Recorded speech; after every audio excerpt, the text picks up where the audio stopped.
teman-teman semua, perkenalkan namaku Sila Natania. Sekarang kita belajar bareng yuk mengenai jurnal khusus pada perusahaan dagang.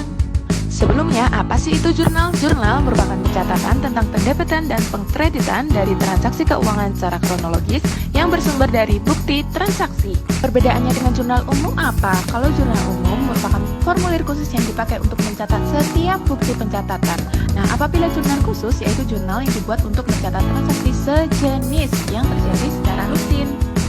Beberapa karakteristik jurnal khusus. Yang pertama, digunakan untuk mencatat transaksi sejenis dan sering terjadi. Kedua, bentuk buku harian dengan banyak lajur. Ketiga, posting dilakukan setiap akhir periode tertentu. Keempat, pekerjaan pencatatan dapat dilakukan beberapa orang. Jurnal khusus fungsinya yaitu dipakai untuk mengelompokkan transaksi-transaksi yang sejenis. Tujuannya untuk memudahkan pemostingan transaksi ke buku besar. 5 jenis yaitu pembelian, penjualan, penerimaan kas, pengeluaran kas, serta jurnal umum atau memorial. Jurnal pembelian hanya boleh diisi oleh transaksi-transaksi yang terjadi berkaitan dengan pembelian barang secara kredit oleh perusahaan. Nah, pembelian ini dibagi menjadi dua, yaitu pembelian barang dagangan secara kredit maupun pembelian perlengkapan, peralatan, dan aktiva lain secara kredit. Untuk kolom jurnal pembelian, teman-teman bisa lihat ya. Lalu, contoh soal jurnal pembelian kayak gimana sih? Nomor 1, pada tanggal 15 Juli 2018 dibeli perlengkapan toko dari UD Cahaya seharga 600.000. Maka pada keterangan dituliskan pembelian perlengkapan dari UD Cahaya, lalu didebet pada bagian pembelian sejumlah 600.000 dan kredit utang dagang 600.000. Begitu pula pada nomor 2. Jurnal penjualan merupakan kolom jurnal yang hanya boleh diisi oleh transaksi-transaksi yang terjadi berkaitan dengan penjualan barang secara kredit oleh perusahaan. Bentuk umumnya teman-teman bisa lihat ya. Contoh soalnya mudah kok.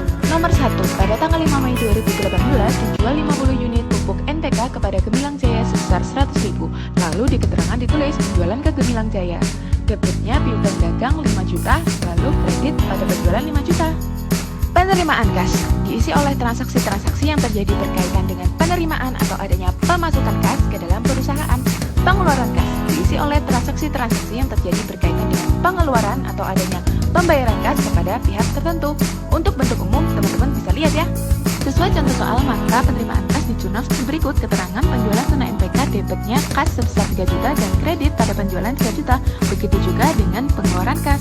Jurnal umum atau memorial hanya boleh diisi oleh transaksi-transaksi yang tidak termasuk dalam kategori transaksi jurnal yang sudah kita bahas sebelumnya.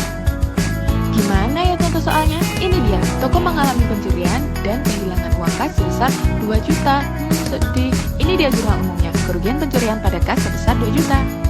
Sekian materi jurnal khusus pada kali ini, sampai jumpa pada materi selanjutnya. Bye-bye!